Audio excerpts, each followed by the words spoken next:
That reminds me, I've actually started a new series. I talked about this once on one of my shows a while back about this high level concept. Anyway, I've begun the one shot finally. I was doing it myself, but then I decided to bring an artist on board and just pay them instead. But it's like an action isekai comedy about a dude who gets frozen in time and goes to a future where the earth is ruled by gigantic, evil Amazonian superwomen, and he teams up with a sexbot. Yeah, the whole opening is like shows his backstory about how he ended up frozen in time. Like it starts out he's fighting a female gang, but he gets busted. But since he's young, they give him a choice, jail or the military, so he chooses the military. And he rises through the ranks, becomes like one of the top soldiers, like an MDS, a most dangerous soldier, one of those types. Put on solo missions behind enemy lines. But anyway, this fat broad, the general's wife, she hashtag me too's him, accuses him of rape because she tries to come on to him, but he doesn't want nothing to do with her because he's not into fat bitches or married women. He's got an honor code after all. So she accuses him of rape. It's a whole kangaroo court. So he's facing fucking either 25 years in Gitmo or take part in a top secret experimental military program. Apparently, they're testing out a new technology they plan to use for future space travel. Now, this particular technology actually does exist. Yeah, I was listening to an episode of Art Bell a long time ago, back before he died. And he had a doctor on there, Dr.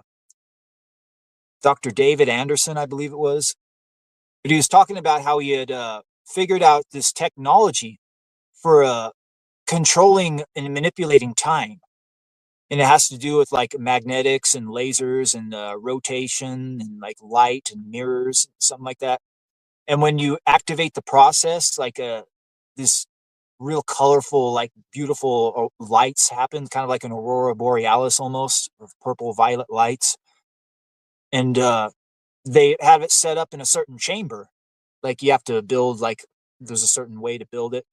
And once you're inside of that time chamber, like literally they could speed up time or slow it down or just make it stop entirely. So they would take plants and they would put the plants and seeds and then they would speed up time and have the plants grow real fast. And they would like shrink them down again back into seed form and just to do those different experiments. And I got to thinking, fuck, if they had these built like large scale, like the size of stadiums, they could literally like feed the world with one of these because they could just grow as much food as they want and time stand still in there. Yeah, time stasis technology. But anyway, this is like a part of the whole thing. He goes into this chamber, this pod, and he doesn't know how long he's going to be frozen in time or whatever. But anyway, it turns out the military contractors were bought out shortly after the experiment began, and the whole thing was shelved, and they completely forgot about him. So he's been sitting in this underground mountain bunker for 200 years, and this sex bot fucking uncovers him, and the sex bot, like all of the fucking soft silicone flesh that once covered its body, is completely gone. It's just got part of its face left and some of its hair. Covers itself with like this raggedy shawl, and it's got like a blade for an arm. It looks like some sort of a war android. That's what he thinks it is at first. But then the sex bot tells the whole backstory as they're walking through the base. But it turns out the sex bot is being tracked by these giant evil superwomen. They've got like 5 of them, and they're waiting outside of the fucking facility, the military installation, waiting for them to come up. And that will be the climax once they come up and have their fight. But as the sex bot is walking him through the corridors, she's telling the story about the downfall of mankind and about how they got to this area. And she talks about basically behavioral sync, the downfall of Western civilization, about how the women decided to forsake school and no, they chose school and career, and they had forsaken love and family, and their independence led to their annihilation. They girl bossed a little too close to the sun. And I have it like mapped out in 3 different fucking panels on one page. I actually made a little cartoon out of it using AI, and I gave it to the artist. I'm like, I want it to look something like this. But the first panel is the bitches, the women, they're all dressed in their fucking pantsuit uniforms. They're all celebrating the office. They're like, we're girl bosses. And then in the next panel, it shows the woman, she's having a date with a guy. And she tells him, you're just not tall or rich enough. I'm sorry. And then in the final panel, it shows her in bed. Like her corpse is like basically almost devoured by cats. And she's got empty pill bottles surrounding her. And basically she committed suicide and her cat started eating on her. They girl bossed a little too close to the sun. But anyway, to make up for the female void, the love joys were created. That's what I called these robots, these sex bots. So what happened was this particular sex bot started out as an AI chat bot. Her master had programmed her to be the perfect girlfriend. And then once technology got to the point where he can buy one of these robots, he uploaded her into the robot. And then after that, they spent several happy decades together. And then it shows her and her old master. He's an old man, and they're walking through the red light district. The Zudello. Like, Zudello? What the hell is that? So then the sex bot explains like what a Zudello is, and talked about how at some point it was realized just how dangerous real women truly were to society and civilization, and how they were just too damn dangerous to allow to be operate within society.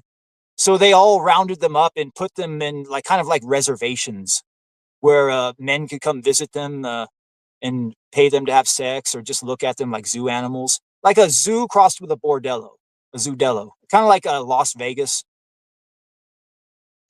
But anyway, all of the women were concentrated into these areas.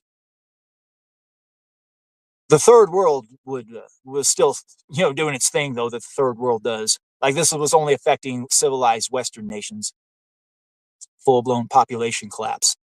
So they're visiting the Zudello when the invasion happens.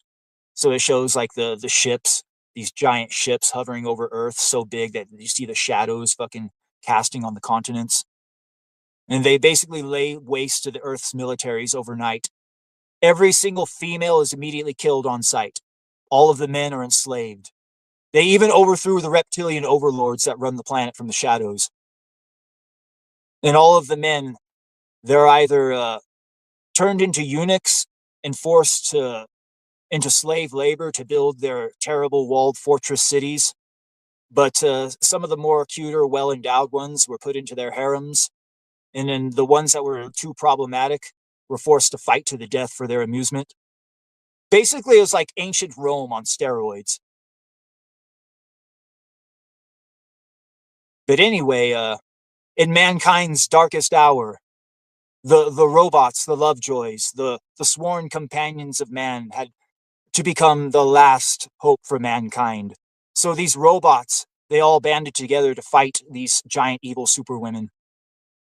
The only problem is they realized a long time ago that AI was like starting to gain its own like sentience, its own consciousness. So the first generation of AI was like nerfed there on out.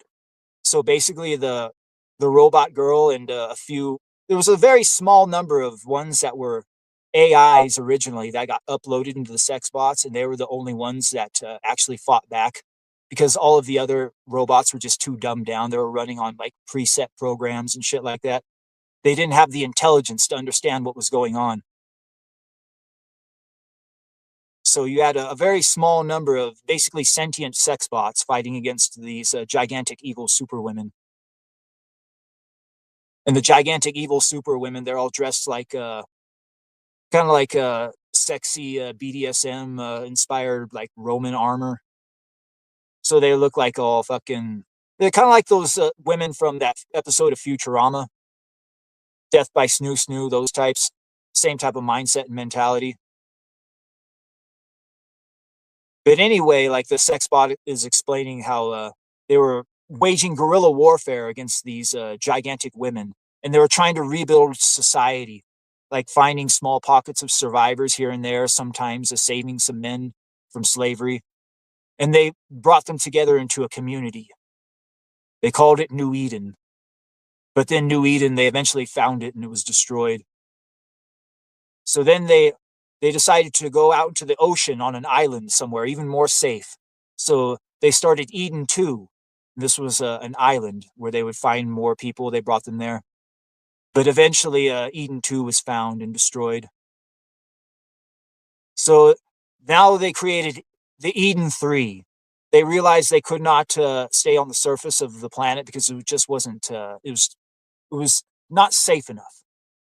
They would be found and killed at some point, and they didn't want the first two events to happen again.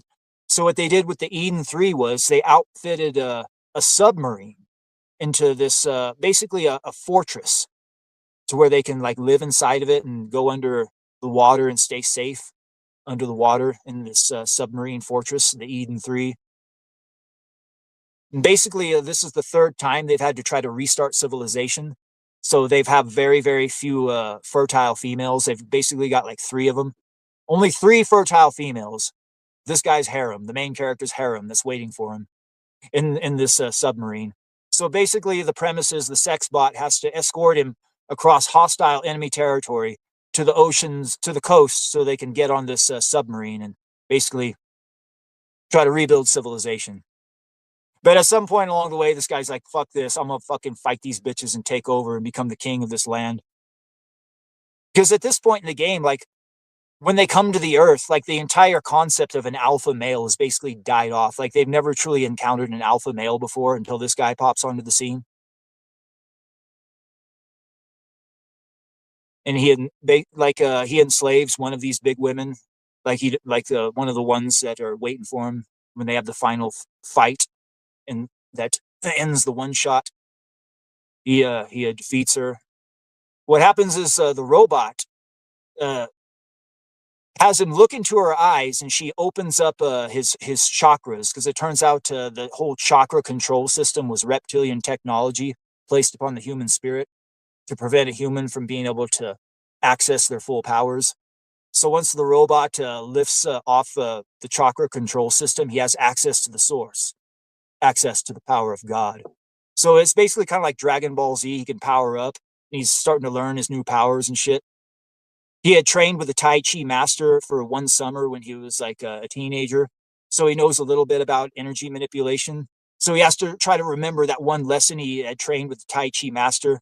And then he ends up firing an energy blast and taking out one of these big bitches. And then the robot takes care of the rest. Yeah, I don't want to spoil it too much. But the main character comes out victorious. So basically, it's kind of like a trio: the main character, the robot, and then this big old giant bitch that he's enslaved. Or kind of like it's kind of like a triumvirate, kind of like a Kisho Tenketsu to it. It's like a Japanese term for storytelling where it's basically character driven. You have a certain vignette in mind where they go to a cave and they're ambushed by feral feminists. Like the females, like they gather together in these tribes of feminists. And what they'll do is they'll kidnap a fertile man, and they'll take turns like mounting him until all of the women are pregnant. Then they'll kill the man. And then when they have the children, they'll kill all of the male children and just keep the females. And then they'll keep the tribe going that way. And they encounter one of these tribes, and he ends up fucking defeating them and enslaving their leader. But he lets his big bitch take her. So his slave has a slave. And the big bitch is not very kind to her. I'm basically going to use that bitch as the whipping boy for all these fucking stupid woke feminists. She's going to have a big old bull ring in her nose, tattoos, colorful hair. Going to be there for comedy, basically. I'll probably kill her off at some point in a real heinous way. You don't want to have too many characters. That's the thing I've noticed when you're writing a story. You want to keep it as lean as possible, because the more characters you add, then that's taking screen time away from the main character and the other more important ones. But yeah, I got a feeling this is a good idea. This might be a winner. I'm going to use this one shot and enter it into various contests.